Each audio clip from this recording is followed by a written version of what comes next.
This is a message to my children and my grandchildren. And not just my children and grandchildren, but the children and grandchildren of the whole nation. And when I talk about children, my daughter's 34 years old, or coming 34 years old. And my youngest granddaughter is 9 years old. So there's a big span there. That's literally the Millenials and Gen Z right there. And of course, we all love our kids and grandkids more than anyone else in the world. But here's the thing. We've got to love every single young person and do everything we can to encourage them and help them in these dark days that we're facing. And we are facing dark days. We can't be unrealistic. I think one of the biggest things, the biggest challenges that young people are facing is a housing crisis.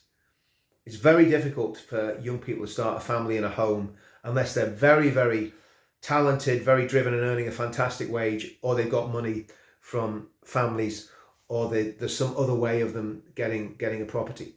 And I think that's a terrible thing, that there are people in our country, young people whose families have been here for generations, that can't get on the housing ladder, and yet an illegal guy comes in, blags his way to getting a passport, and he's shot up to the top of the priorities list when it comes to getting housing. That's wrong. That shouldn't be happening. Then someone needs to take hold of the housing crisis for young people, because what our country needs is the young people that are from this country being able to get married, settle down, have families, have children, and do what we did when we were kids. When I say kids, we're in our late teens and early 20s. Most of the people I was in the military with, we all got married when we were 19 or 20. We had kids by the time we were 21, 22. And, you know, that was what it was like when I was younger.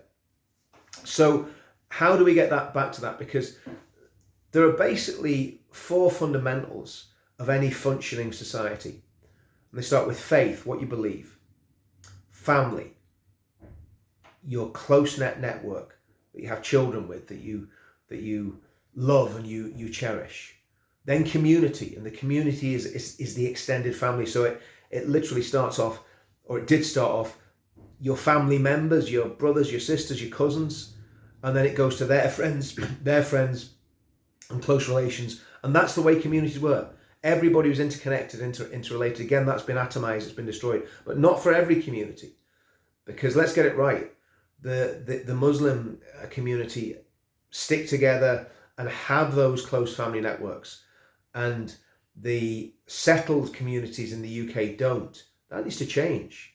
That needs to change. But how do we change it? Because government policy is deliberately militated to undermine the family. Faith, family, community. And another part of community is where you work, the job you do, how you actually get your self-esteem, what you're aspiring to. And again, it feeds into this other narrative. If you don't have a good job or a career where you can have self-esteem, you can be proud of what you've done, bricklayers, joiners, men that used to work in the car industry, men that used to work in the steelworks, all those manufacturing jobs that have been farmed out to India and China, they gave men real self-esteem. See, not everybody is suited to going to university. In fact, the reality is there are far too many people going to university doing duff degrees and then getting massive debts, not being able to pay them back, and getting into that despairing cycle where they end up doing some dead-end job in a call centre when they were sold a lie that they were going to end up running the equivalent of Virgin Media. The reality is that there needs to be a generation of apprentices, of young people who go into the trades, they go into the military, they go into the police force, they go into the building trades. Whatever trades are left, they start occupying those trades. More intelligent ones, they become doctors. More caring ones become nurses.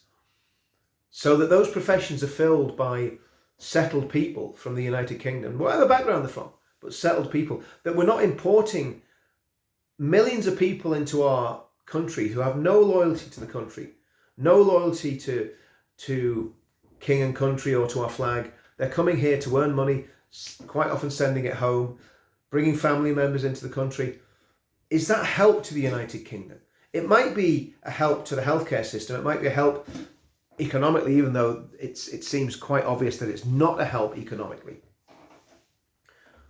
We have a generation of young people that are growing up in despair because they can't afford to get on the housing ladder, they can't get good jobs, and they're having real problems. And this video is for you, because we're going to have to find ways of fighting for you and giving you the opportunities that we had. Some of us squandered the opportunities, some of us did quite well, some of us just bumped along and were Joe average. Doesn't matter. Everyone had the same opportunities when I was young. And there are a lot of opportunities out there now as well. But what we've got to do, we've got to help young people to prosper, to build families, and to build the communities that have fallen apart and have disappeared. And I'm going to go back to the beginning. I'm going to go back to faith. Because whether you're an atheist or a Christian or whatever religious persuasion you are, you have faith. If you're an atheist, you have faith that there is no God. If you're a Christian, you have faith that there is a God and that he's found uniquely in Jesus Christ. Faith is vitally important, and the United Kingdom was to a great extent built on faith and on the Christian faith. And we've got to acknowledge that, and we've got to look into it. We've got to look at the text, we've got to look at the history, we've got to find out about that faith, and was it a good thing or was it a bad thing? I'm biased. I believe it was absolutely a good thing. I believe it's what made Britain great. Like Queen Victoria said, she put her hand on the Bible and said, this is the book that made our country great. So this is just the first of a series of videos that I'm going to do for young people about how we can save our country and how we can give you guys, my children and my grandchildren, hope and a future. And I believe we can, but we need to pull together. There's a lot of forces trying to pull us apart. But if we rally around our faith, our family, and our flag, and our communities, we will build something that will endure for another 1,000 years. And that's what it's about. It's about building for the future generations.